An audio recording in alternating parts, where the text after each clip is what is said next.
Bismillahirrahmanirrahim. Assalamualaikum warahmatullahi wabarakatuh. Alhamdulillah wassalatu wassalam ala rasulillah wa ala alihi wa man walah.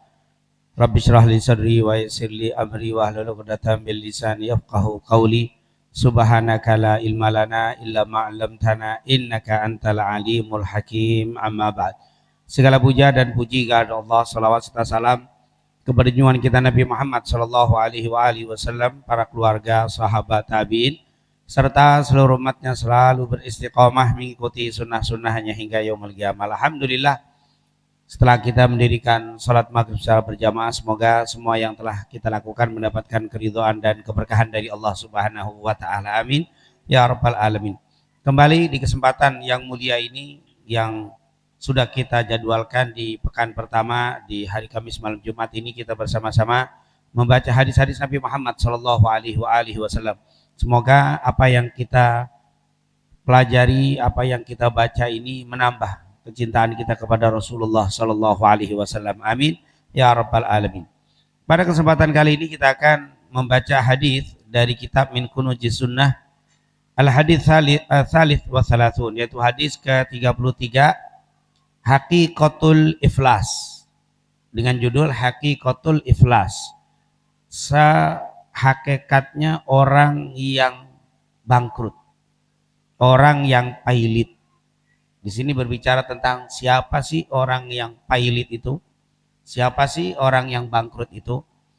Dikatakan di sini dari riwayat Imam Muslim, qala al-muallif rahimahumullah wa nafa'ana bi fid dharaini amin, an Abi Hurairah radhiyallahu anhu an Rasulillah sallallahu alaihi wasallam annahu qala. Dari Abu Hurairah radhiyallahu an, ini Abu Hurairah adalah Abdurrahman ibn Sakhr ad-Dawsi al-Yamani yang meninggal pada tahun 60 Hijriah, meriwayatkan hadis banyak 5.374 hadis, dan beliau adalah sahabat terbanyak di dalam meriwayatkan hadis-hadis Nabi Muhammad sallallahu alaihi wasallam. Sehingga kalau kita baca hadis pasti tidak asing lagi nama Abu Hurairah radhiyallahu anhu. An Rasulillah sallallahu alaihi wasallam, dari Rasulullah sallallahu alaihi wasallam, annahu qala, sungguh Rasulullah telah bersabda, atadruna manil muflis, tahukah kalian manil muflis, siapa itu orang yang pailit, siapa itu orang yang bangkrut. Ini tentunya ucapan Rasul sallallahu alaihi wasallam ketika berkumpul dengan para sahabatnya. Dan memang Rasulullah sallallahu alaihi wasallam itu di dalam menyampaikan hadis-hadisnya, menyampaikan syariatnya, mengajarkan syariat Rasulullah SAW itu menggunakan beberapa metode, menggunakan beberapa cara. Ada yang Rasulullah diam kemudian langsung mengucapkan apa yang dikehendakinya, apa yang diinginkan diucapkan oleh Rasul. Ada yang kadang Rasulullah SAW menunjukkan dengan perbuatan, tanpa berkata, tapi dia menunjukkan perbuatan. Bagaimana cara dia minum, bagaimana makan, itu kadang-kadang beliau menyampaikan langsung tanpa bicara, tapi dengan fi'il, dengan perbuatannya. Kadang-kadang Nabi Muhammad SAW, di antara sekian banyak cara Rasul menyampaikan syariat ini, cara menyampaikan ajarannya, dengan sirah, dengan bentuk lafaz pertanyaan. Jadi Rasulullah SAW ketika kumpul para sahabat, Rasulullah melontarkan pertanyaan, atadruna manil muflis, siapa yang tahu, apakah kalian ada yang tahu manil muflis? Muflis ini yang pailit, yang bangkrut. Metode ini tentunya salah satu metode yang disampaikan oleh Rasulullah SAW dalam menyampaikan syariat. Qalu, lalu para sahabat yang hadir berusaha untuk menjawab. Mereka mengatakan al-muflisu, orang yang bangkrut itu, orang yang pailit itu, menurut para sahabat, fina, di antara kita, man la dirhamalahu wala mata'a, yang tidak memiliki dirham, tidak memiliki uang, wala mata', dan juga tidak memiliki harta.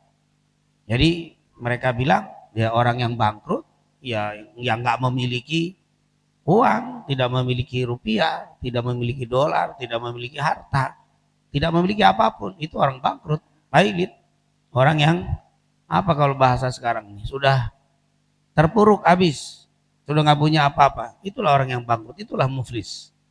Ini yang dilontarkan sama Nabi, para sahabat berusaha untuk menjawab. Dan metode ini sekarang banyak sekolah-sekolah yang modern, pendidikan-pendidikan modern menggunakan seperti ini. Guru itu akan membahas besok misalkan tentang bagaimana proses hujan. Itu mereka lontarkan kepada murid-muridnya. Besok kita akan membahas tentang proses terjadinya hujan. Coba siapa yang bisa pekan depan bawa keterangan bagaimana proses terjadinya hujan. Pulang muridnya, googling nah sekarang nyari apa? Nyari, nanti dikumpulkan baru dijelaskan oleh gurunya. Ini sebenarnya metode dari Nabi. Nabi nanya, "Atadruna manil muflis?" Mereka menjawab ini, ada yang bilang yang tidak punya harta. Orang yang bangkrut, yang habis, tidak memiliki harta dan juga uang sama sekali. Nabi mendengarkan jawaban mereka dan ini adalah salah satu metode yang luar biasa yang sudah disampaikan oleh Rasul sallallahu alaihi wasallam.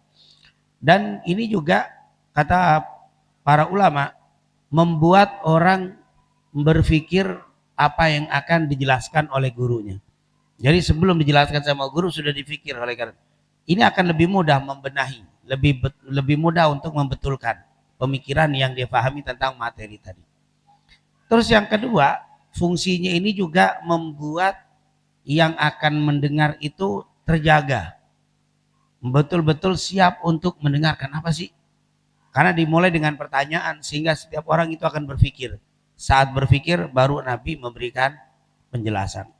Berbeda dengan orang ketika duduk langsung saya bicara, itu mungkin ada yang masih belum siap, mungkin masih ada mikirin rumahnya, mungkin masih ada mikirin kerjaan lagi duduk. Tapi kalau dicari, tahukah kalian siapa itu yang pailit, yang bangkrut? Maka mereka akan berpikir. Saat mereka berpikir, di saat itulah Nabi memberikan jawaban. Ini luar biasa, ini merupakan salah satu metode yang sangat bagus dari junjungan kita Nabi Muhammad Sallallahu Alaihi Wasallam.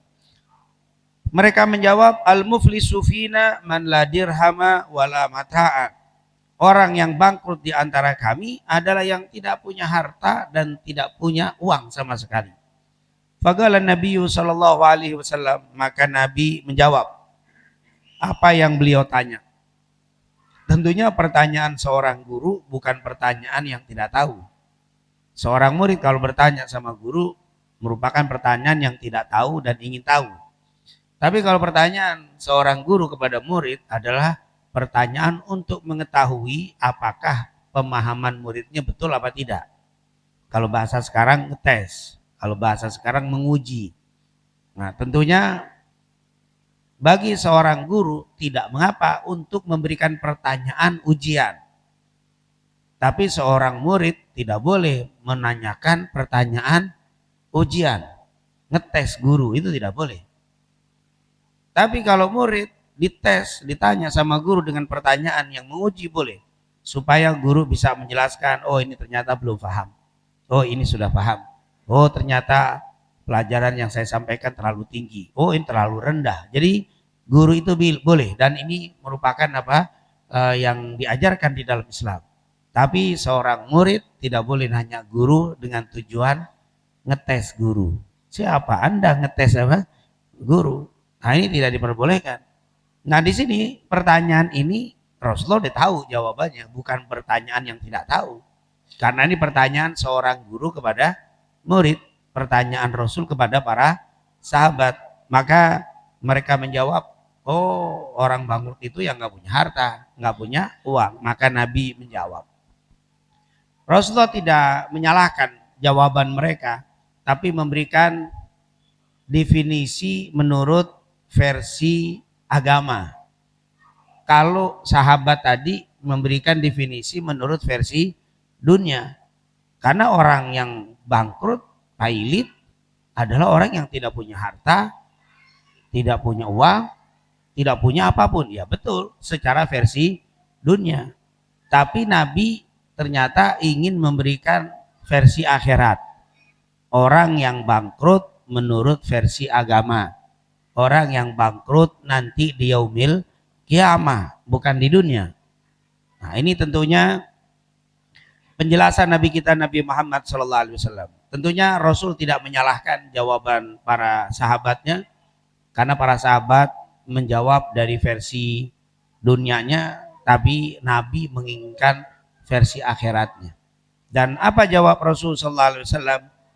Innal muflisa min ummati man ya'ti yaumal qiyamah bi salatin wa siyamin wa zakatin wa ya'ti qad syatama hadza wa qadhafa hadza wa akala mala hadza wa safaka dama hadza wa daraba hadza fayu'ta hadza min hasanatihi wa hadza min hasanatihi fa in faniyat hasanatu qabla an yuqdha ma alaihi ukhidha min khatayahum faturihat alaih summa turiha finnar. Rawahu al-Imam Muslim.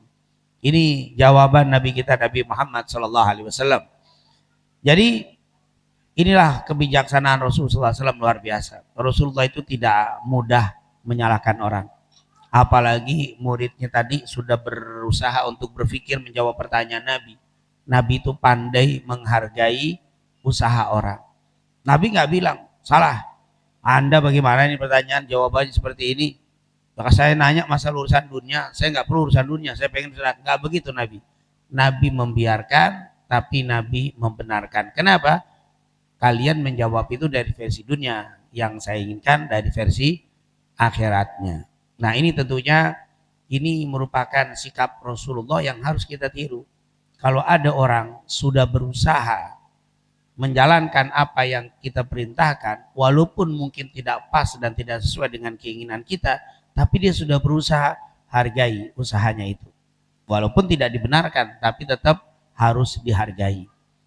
Kenapa? Inilah yang diajarkan di dalam Islam.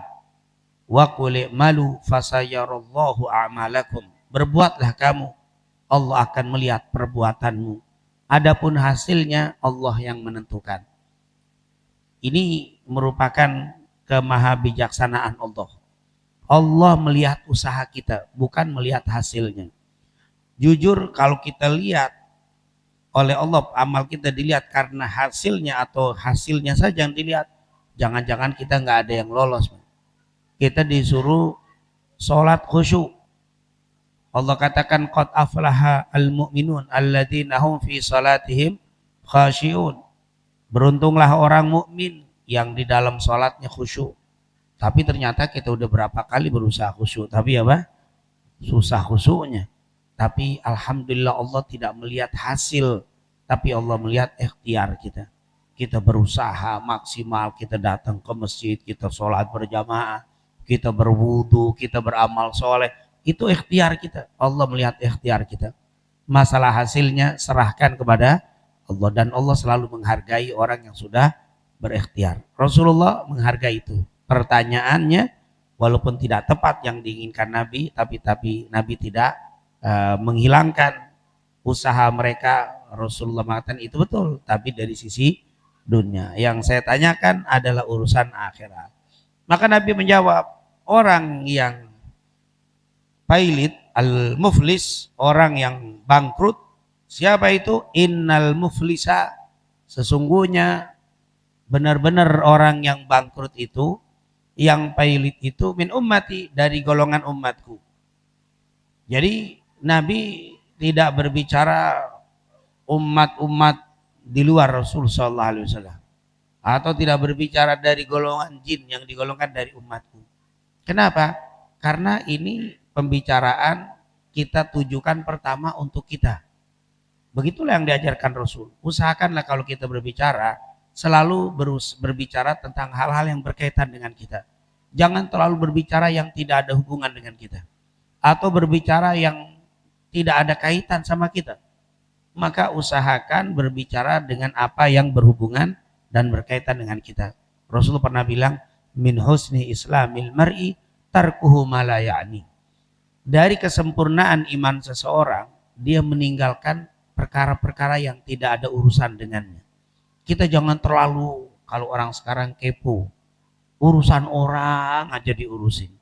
Tarkuhu ma la ya'ni. Tinggalkan apa yang bukan urusanmu, menunjukkan Islammu itu baik.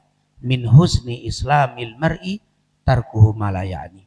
Orang yang terlalu banyak ngurusin orang, orang yang terlalu kepo dengan urusan orang, itu menunjukkan Islamnya kurang bagus.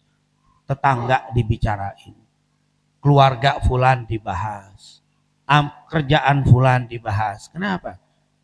Kata para ulama, biarkan mereka berbuat dan jangan khawatir karena setiap mereka itu sudah ada pencatat amalnya. Ma yalfadhu illa ladaihi raqibun atid. Sudah ada pencatat amal mereka, malaikat itu sudah nyatetin amal-amal mereka. Dan antum gak usah ikut-ikut ngerjain pekerjaan malaikat. Sudah ada tugas apa masing-masing. Dan nanti pun di kubur dan di yaumil qiyamah kita nggak bakal ditanya kenapa tetanggamu tidak sholat, kenapa tetanggamu begitu, nggak ditanya tetangga kita, tapi kenapa kamu tidak sholat, kenapa kamu maksiat, kenapa yang ditanya kamu. Maka al yauma amalun bila hisab, ghadan hisabun bila amal. Hari ini adalah beramal, tidak ada hisab. Hilangkan hisab untuk orang lain, jangan suka koreksi orang lain. Nanti tiba waktunya saat engkau tidak bisa beramal lagi, tapi yang ada dihisab, dikoreksi, muhasabah. Maka sebelum datangnya waktu hisab, ayo kita banyak beramal. Nanti kalau sudah waktunya habis, kita nggak bisa beramal lagi, nanti tinggal hisabnya saja.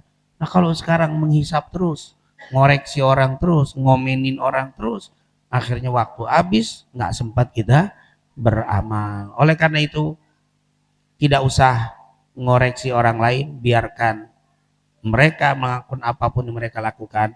Sudah ada malaikat yang mencatat amal-amal baik dan buruk mereka, biarkan. Yang ada, kita diperintahkan amal ma'ruf nahi munkar, tapi untuk membicarakan kemungkaran tidak ada. Yang ada mencegah kemungkaran. Kalau melihat kemungkaran, cegah, tapi bukan untuk dibicarakan.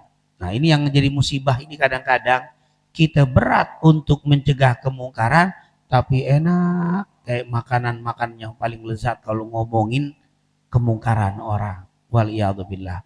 Syaitan nyuruh kita membicarakan aib orang, tapi setan paling gak suka kalau kita mencegah kemungkaran orang. Maka jangan sampai kita kalah dengan syaitan. Ayo, siapapun yang melihat kemungkaran, kita berusaha untuk mencegahnya. Man ra'a minkum munkaran falyughayyirhu biyadihi fa illam yastati fa biqalbi fa bilisani fa illam yastati fa biqalbi wa dzalika adzaful iman.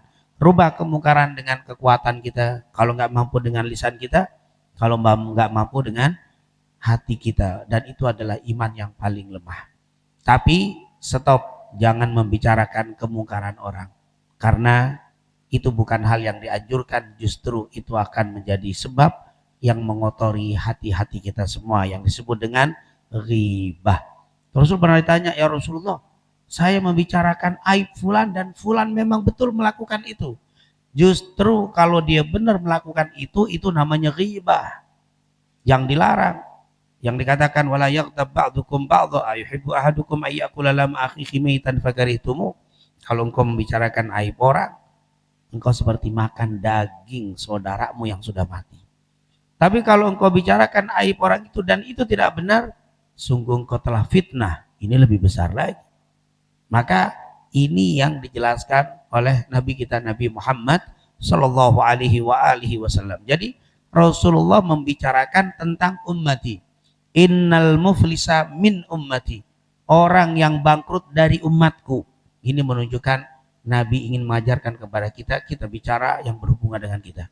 Nggak usah banyak berbicara yang tidak ada hubungan dengan kita. Biarkan, insya Allah jadikan iman Islam kita ini kuat dan baik, sehingga kita tidak terlalu banyak kepo dengan urusan orang lain. Insya Allah. Katanya, innal muflisa min ummati, sungguh orang yang bangkrut dari umatku itu, Man ya'ti yaumal qiyamah, siapa yang datang nanti pada hari kiamat. Apa yang dia bawa waktu datang hari kiamat? Bisolatin, datang di hari kiamat sholatnya banyak, bagus. Wabisyamin, puasanya banyak, bukan hanya Ramadan, puasa sunnahnya banyak. Wazakatin, bahkan dia punya harta lebih, dia tunaikan zakatnya. Jadi inilah orang yang muflis, orang yang bangkrut, orang yang pailit, orang yang datang nanti di hari kiamat. Dia banyak sholat, banyak puasa, banyak zakat. Tapi wayati, tapi sayang dia datang. Qad syatamahada, dia telah mencaci maki orang itu. Waqad qadzafahada, dan telah menuduh zina orang itu. Wa akala malahada, dan juga makan harta orang itu. Dan wasafaka damahada, bahkan menumpahkan darah orang itu. Wa darabahada, bahkan dia memukul orang itu. Maksudnya apa? Ini orang nanti di hari kiamat bagus, sholatnya keren, gak pernah lewat 5 waktu, bahkan sholat jamaah. Puasanya banyak, bukan hanya Ramadan, sunnahnya juga banyak dilakukan. Bahkan bukan hanya zakat, mungkin banyak juga sedekahnya. Tapi sayang, orang ini datang waktu dia menghadap Allah, pahalanya sudah banyak karena sholatnya bagus. Puasa pahalanya banyak karena pahala puasa. Zakatnya banyak, pahalanya banyak dari pahala zakat. Jadi di belakangnya dia ini sudah banyak pahala karena banyak sholat, puasa, dan zakat. Tapi waktu dihisab, Allah ngelihat pahalanya begitu banyak. Waktu dihisab, fulan, dulu kamu waktu hidup qad syatamahada, dulu kamu suka mencaci maki orang itu. Kamu jelek-jelekin terus orang itu. Kamu hinakan orang itu, kamu rendahkan orang itu. Kemudian apa? Maka diambil kebaikan-kebaikannya dikasih kepada orang yang dicaci maki, yang direndahkan, yang dihina. Kebetulan yang dicaci nggak membalas. Kebetulan yang direndahkan menerima dengan sabar. Nah ini, kalau dia membalas beda lagi. Waktu dulu saya jelekin, dia juga jelekin saya, selesai. Karena dibalas. Tapi kalau dia caci, dia sabar. Dihina, dia sabar. Direndahkan, diejek, dia sabar, tidak balas. Maka kamu harus membalas kebaikan yang dari yang kau punya, harus diberikan kepada orang yang kau caci dan sabar tidak membalasmu. Akhirnya diambil pahala sholatnya, dikasih kepada orang yang dihina. Subhanallah. Berarti kalau ada yang hina kita, berarti antum sudah nabung. Nabung apa? Nabung pahala. Ngeledekin, lumayan satu. Hina, lumayan dapat lagi. Kumpulin aja itu. Tapi syaratnya sabar. Tapi kalau antum balas juga, nggak dapat. Sabar. Itu berarti tabungan, itu luar biasa. Tapi juga jangan bikin orang ledekin antum, cari gara-gara biar diledekin, mencari tabungan. Sholat kurang bikin pegel orang, itu lain itu. Enggak, kita udah rapi, kita ibadah, kita bersikap baik sama orang, berusaha beramal soleh, enggak ganggu orang. Tiba-tiba ada saja. Jangan dikira kita sudah baik terus tidak ada yang benci sama kita. Kan ada hadis walaupun riwayatnya lemah dikatakan falikulli ni'matin mahsud.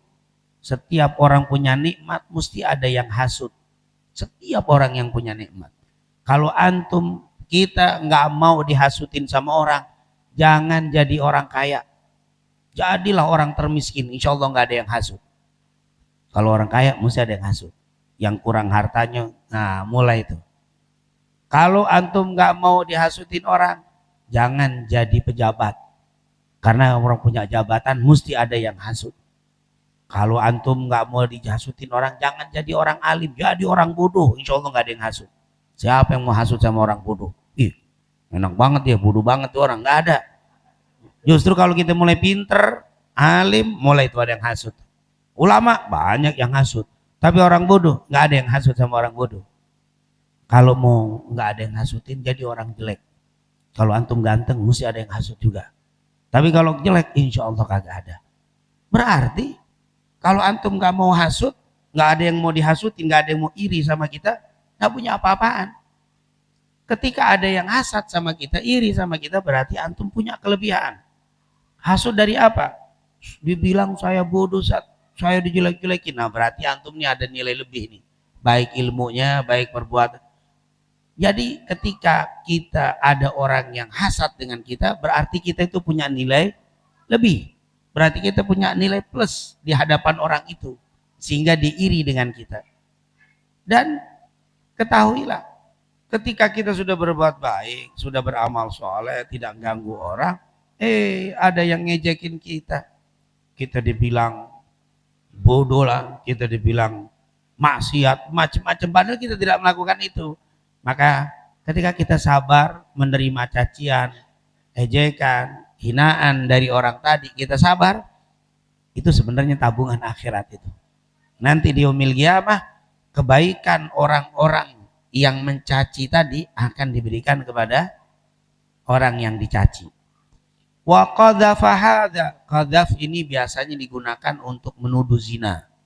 Orang ini tidak zina, tapi kita tuduh zina. Orang ini tidak melakukan perselingkuhan, dituduh dia melakukan perselingkuhan. Karena orang-orang dulu itu kalau ingin mau menjatuhkan seseorang supaya namanya hancur, tuduhannya adalah zina. Karena zina itu adalah sesuatu yang sangat berat. Maka supaya menjatuhkan orang, tuduhannya zina.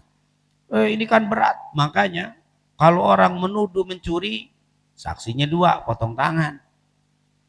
Tapi kalau zina, saksinya 4. Dan harus melihat langsung, berarti menunjukkan berat itu, karena itu sesuatu yang tidak kecil. Maka diberikan sanksinya pun, saksi kalau engkau melihat dan menuduh zina itu akan diterima kesaksianmu dengan 4 orang, dan itu pun langsung apa? Melihat. Kalau video nggak bisa, apalagi foto. Sekarang udah canggih, orang yang berzina muka jadi muka kita. Bisa itu, apalagi hanya foto. Sudah ada sekarang aplikasi mukanya muka kita, badan orang. Bisa, bapak muka bapak badannya telanjang bulat, bisa tuh. Jadi ini nggak bisa jadi patokan. Orang-orang yang suka menuduh zina, hati-hati. Kamu sholatnya rajin, kamu puasanya hebat, zakatnya hebat, haji berkali-kali, tapi kamu nuduh zina dan orang itu sabar, apalagi sampai terhina gara-gara tuduhanmu, maka nanti di yaumil qiyamah pahala sholatmu akan diambil oleh Allah dan diberikan kepada orang yang kamu tuduh melakukan zina dan dia sabar, maka akan diberikan kepada mereka. Wa akala ma'ala hadza, dan dia makan harta orang itu. Dia banyak sholat, puasa, zakat, tapi dia suka ngambil harta orang. Orang punya harta diambil dengan zalim. Orang punya harta diambil, dirampas karena kekuasaan yang dia miliki.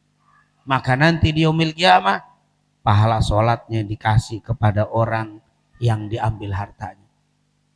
Di zaman itu, di masa itu tidak lagi diambil hartanya diberikan kepada orang yang diambil hartanya. Kalau di dunia harta kita diambil harus dibayar dengan harta juga. Tapi di yaumil qiyamah tidak berlaku lagi harta, tidak berlaku lagi dinar, dirham, tidak berlaku lagi. Tapi yang berlaku pahala dan dosa, dosa dan pahala. Maka saat itu harta orang tadi diambil dari pahala puasanya atau pahala sholatnya, diberikan kepada orang yang diambil hartanya di masa di dunianya. Wasafaka damahada, safaka itu menumpahkan, dan orang yang menumpahkan darah orang itu. Ini orang dulu sholatnya banyak, puasa, zakat, amal soleh dilakukan, tapi dulu dia pernah membunuh dia dulu pernah melukai orang itu sampai keluar darah dan orang itu tidak membalas, mungkin karena takut, karena lemah, maka nanti di yaumil qiyamah amal orang yang memukul ini akan diambil dan diberikan kepada orang yang dipukul sampai berdarah tadi. Sat, alhamdulillah sih saya pukul nggak sampai benar, cuma benjot juga, tetap kena itu Pak. Jangan dalilnya kan hadisnya sampai apa? Keluar darah. Oh enggak, karena di sini nanti ada apa? Kalimat wa daraba hadza, itu kalimat tadi safaka mengeluarkan darah, membunuh. Dan ini daraba, mukul.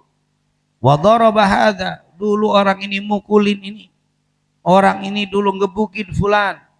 Orang ini sudah menendang fulan, padahal fulan tidak bersalah. Tidak layak dihukum dengan pukulan dan tendangan itu, tapi dia sabar tidak membalasnya. Maka nanti di yaumil qiyamah pahalanya, baik pahala dari sholat, puasa, zakatnya diambil, diberikan kepada orang yang dipukul dan tidak membalas tadi. Fayu'ta hadza min hasanati, fayu'ta, diberikan. Siapa yang dipukul tadi? Min hasanati, dari kebaikan-kebaikan orang yang memukulnya. Kebaikan-kebaikan orang yang mencaci diambil, diberikan kepada orang yang dizalimiha. Wa hadza min hasanati, ini diambil dari kebaikannya. Diambil. Fa in faniyat hasanatu, tapi kalau sampai habis, sholatnya banyak, tapi yang dizalimi banyak, lama-lama akan apa? Habis. Sholat pahalanya habis, pahala haji habis, pahala zakat habis, pahala puasa habis. Itu kalau banyak, yang dolimin banyak. Apalagi amalnya dikit, dolimnya banyak, habis sudah. Yang banyak aja rawan habis.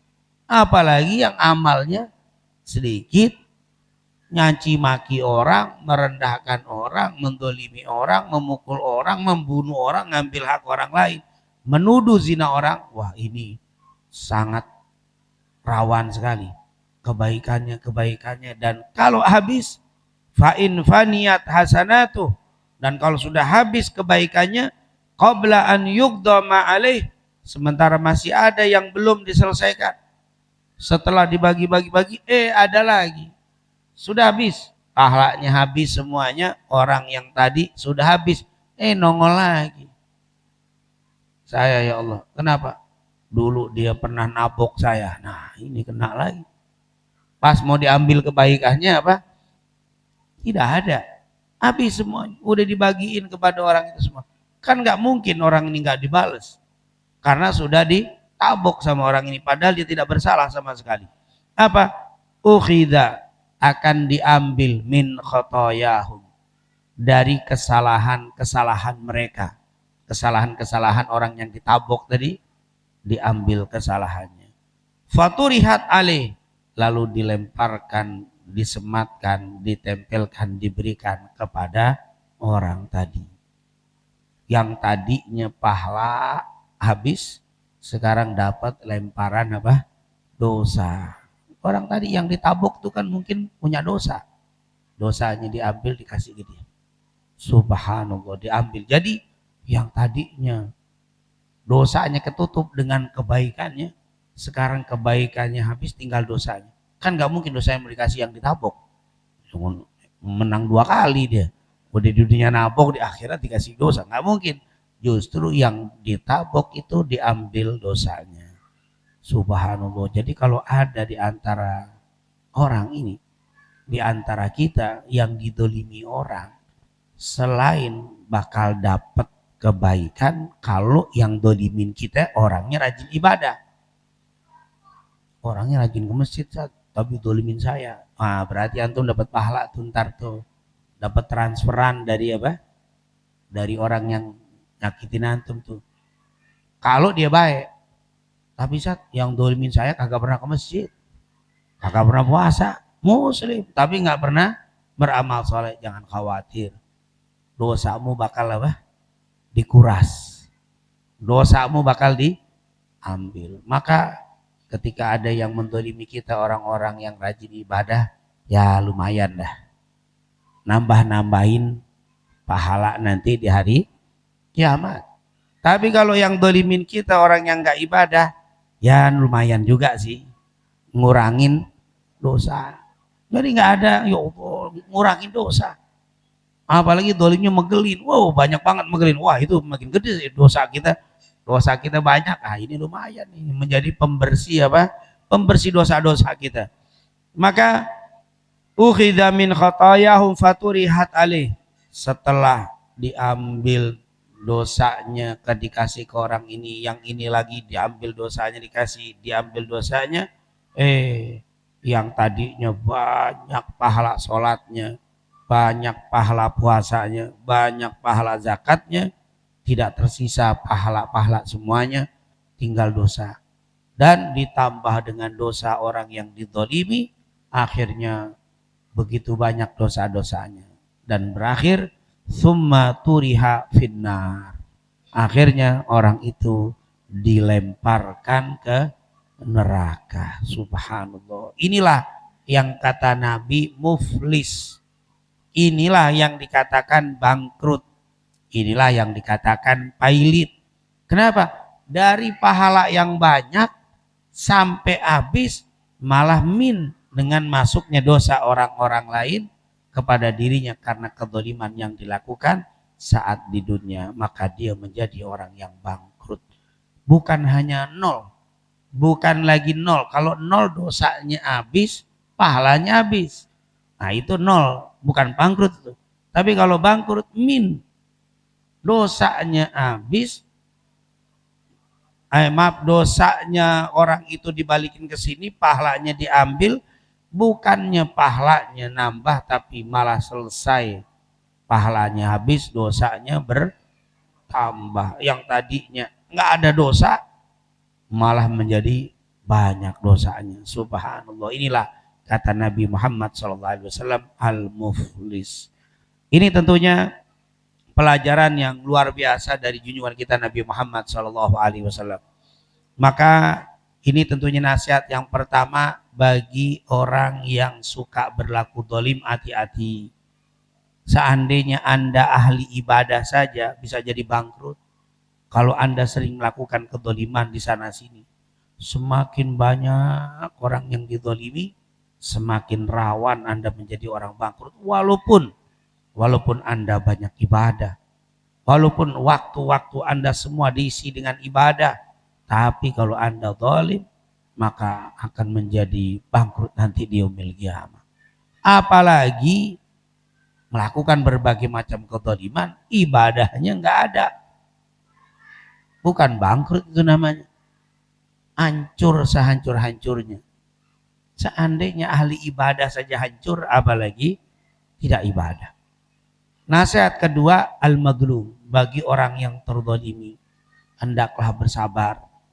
Karena kedzaliman yang kita peroleh, yang kita dapat dari saudara-saudara kita, itu sebenarnya menguntungkan untuk Anda. Saat itu mungkin kita merasa sedih karena tuduhan. Mungkin saat itu kita merasa sedih karena ejekan. Mungkin saat itu kita sedih karena hak kita diambil oleh mereka.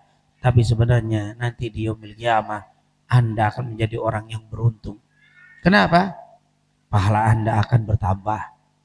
Dosa Anda akan berkurang. Subhanallah. Ini seandainya orang tahu keutamaan, keistimewaan pahala orang yang terdolimi, jangan-jangan kita pengen, ya Allah coba terdolimi di dunia dulu. Karena bakal dapat keuntungan di akhirat. Semoga Allah Subhanahu wa taala menjadikan kita umat Nabi Muhammad sallallahu alaihi wasallam yang kita jaga hubungan kita dengan Allah Subhanahu wa taala. Hablum minallah kita jaga dengan baik, dan kita berusaha untuk menjaga hablum minan nas di antara kita sehingga kita tidak menjadi orang yang muflis seperti yang dikatakan oleh junjungan kita Nabi Muhammad sallallahu alaihi wasallam. Amin. Amin ya rabbal alamin. Rabbana taqabbal minna innaka antas samiul alim wa tub alaina innaka antat tawwabur rahim. Allahumma inna nas'aluka ilman nafi'an wa rizqan thayyiban wa amalan salihan maqbula. Rabbana atina fid dunya hasanah wa fil akhirati hasanah wa qina adzabannar. Wa sallallahu ala sayidina Muhammadin wa ala alihi wa sahbihi wasallam. Walhamdulillahi rabbil alamin. Subhanakallahumma wa bihamdika asyhadu an la ilaha illa anta astaghfiruka wa atubu ilaik. Lebih kurangnya saya mohon maaf. Assalamualaikum warahmatullahi wabarakatuh.